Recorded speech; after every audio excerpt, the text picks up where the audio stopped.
Hope you're all still awake. Late Night Mega here, and we are in the Frozen Palace. This is the next major dungeon because, well, it's a palace. We need to burn this thing. Yeah, see, there we go again. We got hit with the ice breath. We're frozen. We got hit with the ice breath, but we didn't actually take damage because we were in the casting a spell preparation thingy. I was just wondering if that was something I could bomb. Apparently it's not. Yeah, here's how I also know we're getting the jump ability here. We have... Oh, we have double red switches here, so we gotta hold them down. But we have, we've got that treasure there, and the only way you can get there is, you know, jumping.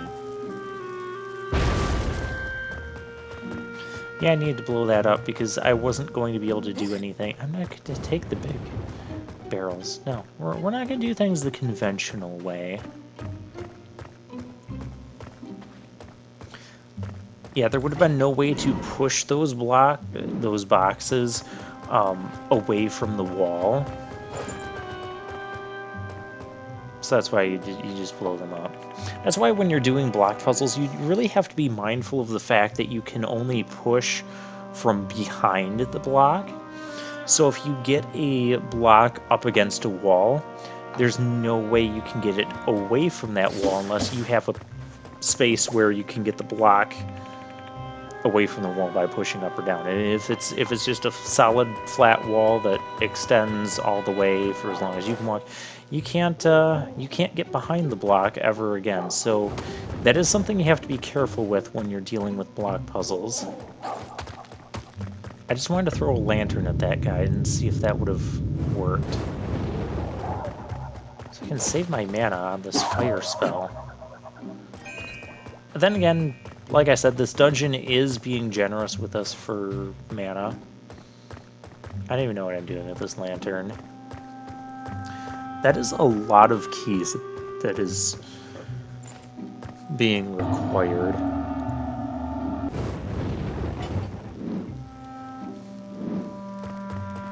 Okay.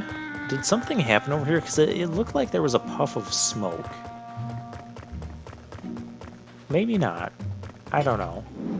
Okay, and that's to reset that block puzzle that we haven't touched.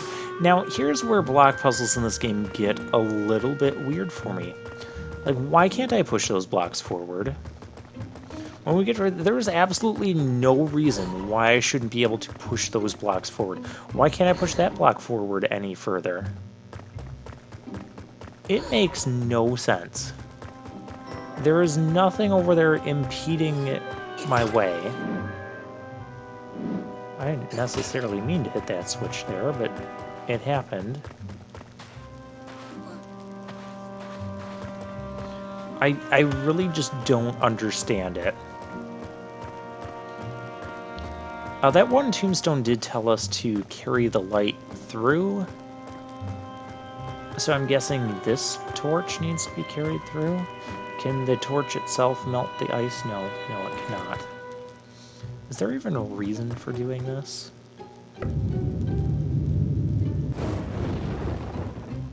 Okay, none of that looks like fire.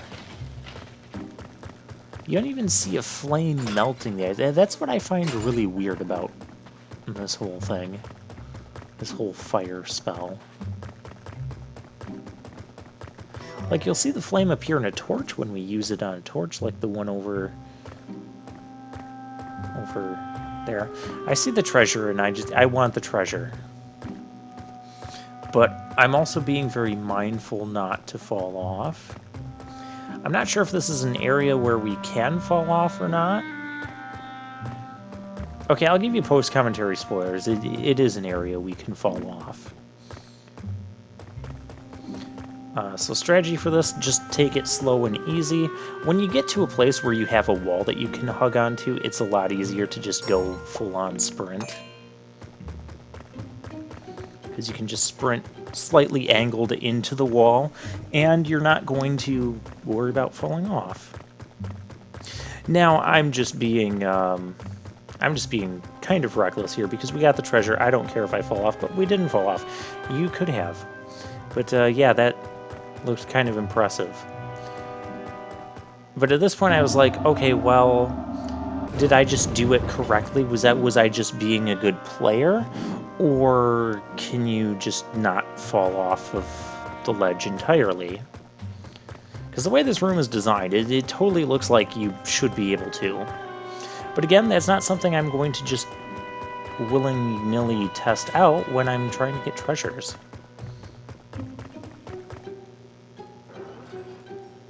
Yeah, experience crystal. I would rather have money. But I will test it out here, and yes, you can. So, yeah, I guess I was just being impressive.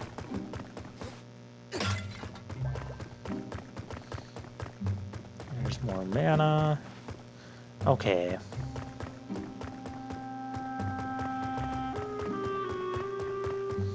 Now we need to check out the other side of things. Also, another thing I noticed, there's that ledge up there, and it seems like you should be able to push the blocks to... Oh, yeah, this guy's coming. Oh, there we saw the flame.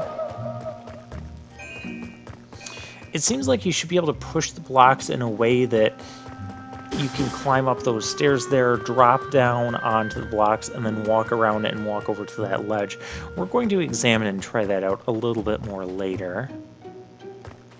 Another thing I'm debating on is if I want to take my key and go to the other side where we had that other locked door. A part of the reason for that is just to test the design of this game and see if going over there will end up getting us, you know, permanently locked out of the dungeon. Because if I go over there and I don't find a key to replace this key, will I be able to progress with this dungeon? I don't know. That might be a question we decide to answer. Oh, and okay, so we can take that torch. Hey, treasure.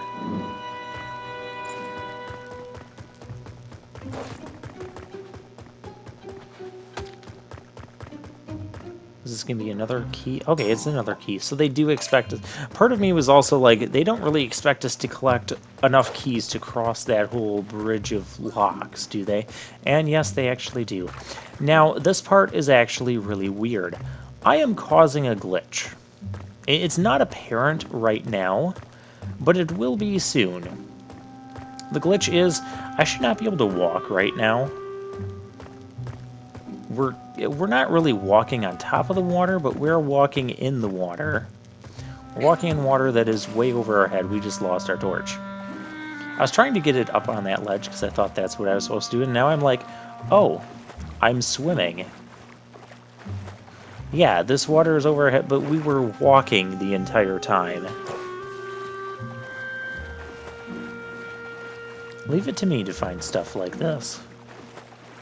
I wasn't even trying to. I was just like, oh, hey, this looks like a water walkway, and we probably have to walk our torch over there. No, you don't have to do that at all. In fact, there's, like, nothing interesting over there. And we got to find something to do for the rest of this video. Okay, so at this point, yeah, we're going to test the game design, and we're going to go all the way back out to the other door. Now, I kind of underestimated just how far of a distance it is to get back to that other door that we saw at the beginning of the place, because I'm like, oh yeah, it's just through this one room, and then la-di-da, and we're done. But no, we had that room, we have this room we have to cross, we have this statue place we have to cross, which this is actually a really dangerous place to cross, because you've got the spike traps, you've got... Come in. Oh. I am legitimately surprised we did not get hit there. I don't like that configuration, even though I haven't been hit by it yet. I don't like the design of that. I would be okay with it if the statues both died down at the same time and started up at the same time. I'd also be more okay with those challenges if the statues didn't breathe their fire or ice for as long as they do. Like that, it does not feel necessary, them using that breath for as long as they do.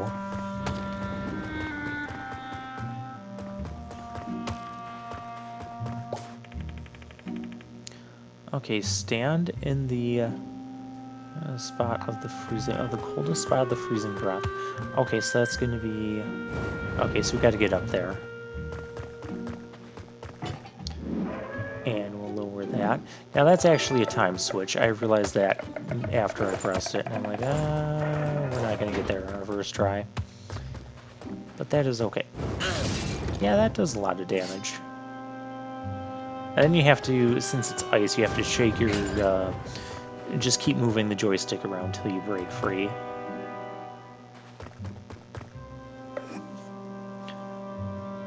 Okay, so what I actually want to do, is there a point in melting that? Oh no, I'm using the force to do that. Because we need to walk across the top of that thing in order to get up there.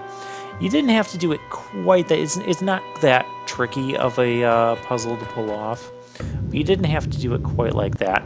Although I also see that that's going to lock us out when we go up the ladder. So that's actually not going to help us. But there's a switch over there. And we can use the force on that switch. I mean, we could do that. But then we're locked behind here. Yeah, so I think the intention was to get up and around and then use the force. Oh, we'll get this right yet. Okay, the other thing I'm going to do is I'm going to wait for this thing to die down before pressing the switch again. Because we need to not run around the loop-de-loop, otherwise we don't have enough time for this. Okay, and go. You know, for as long as that thing stays active, that was kind of impressive timing, if I do say so myself. And then we use the force power here, the force magic. I like that they're starting to sprinkle in some of these force magic puzzles. I kind of wish we had a few more of them. Because it's kind of a unique thing that we don't tend to have a lot of in these. Like, we didn't have this sort of ability in most of the Zelda games, really.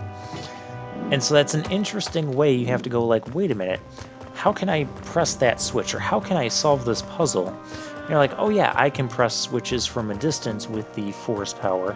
And here we go again, we need the ability to jump. We clearly do not have that yet. I'm excited that we're getting that, though. Which means we're going to have collecting collectibles after this dungeon. It might turn into a couple episodes of collecting collectibles. We'll see how things go.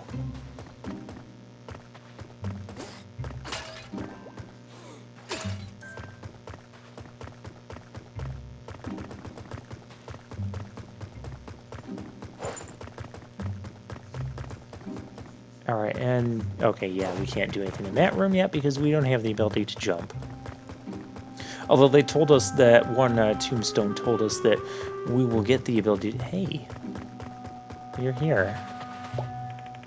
We'll get the ability to jump. Oh, it's a shop. It sells all the things that the shop in Tikkerel does.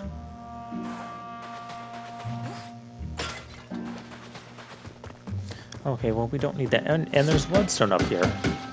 How did I miss this earlier? That sneaky little thing. I wonder, is there... Can I do anything about this? I want to do bombs. There we go. Yeah. That's just a solid gate. Well, it's a gate, but it looks and acts like you can interact with those gates. Can I melt it? No, because we don't actually melt things in this game. We explode. There's another bloodstone up there. I want it. I don't think I can get to that one yet. So, there's the princess's whatever flower plant that we just wrecked again.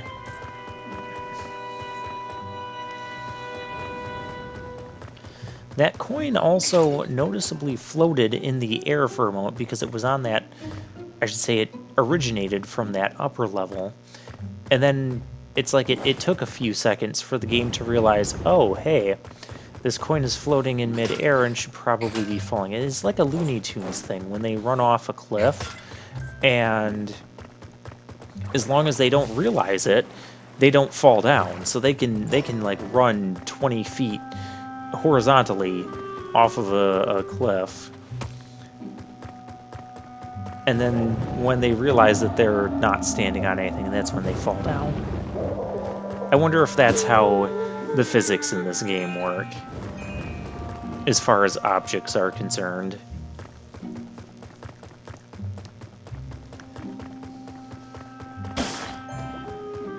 Thank you for the pickups, I needed those.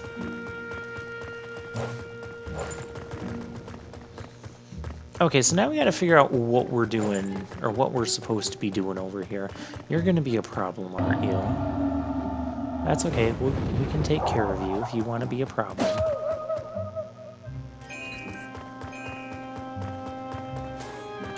Okay, well, we did get our key back from the other side, so I guess it's not that poorly designed. But we're lacking... Okay, we're lacking one key. Okay, so it's not an insane amount of keys like I initially thought. When they said, like, Bridge of Locks, I'm expecting, like, 5+ locks there, and I'm like, there's no way they expect us to get all that. No, it's just 3.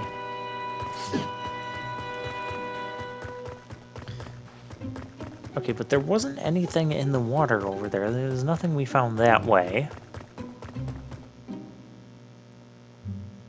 And here's where I try...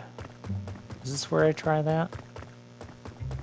Yeah, this is where I noticed that ledge there, and I'm like, you know, if I push the blocks in such a way, I could get to that ledge and then run around to the other side of that structure. Because we haven't been over there yet, so let's try doing that. It makes the most sense of anything else right now, right? Well, yes and no. That does make sense, but the way that these blocks... Why can't I push that any further? There is nothing impeding the block pushing. That is driving me absolutely crazy. Like, if you don't want us pushing the blocks a certain way, put up some sort of barricade or wall so that we can't. Is that really asking too much? Can I... Yeah, we'll melt this. Or explode it, whatever. So we can push it that way. We can't push it any further. There's nothing stopping us from... There should be nothing stopping us. I wanted to create a little bridge there. Well, that's not quite what I wanted to do. Well, that creates a little bridge there. We still might have to have the power to jump. Okay, so we can come over to there. Well, this looks like it'll work. Except I can't push things one further ahead. Maybe we have to have the power of jumping and then we jump from here. Or we just can't do anything at all. Well, this was a gigantic waste of time. As was hitting that switch, which I did accidentally. Okay, so actually what you have to do... I play around off camera a little bit here because I'm legitimately stumped. Now notice we tried getting through. We have to get over to that side because I can see the treasure now. But I'm like, how do we get through that side? There's no other paths that connect over there. You have to melt the ice on the right side there, not the ice in the middle because that still leaves you with the locked gate, or the ice on the left. No, you have to get the ice on the right. And so yeah.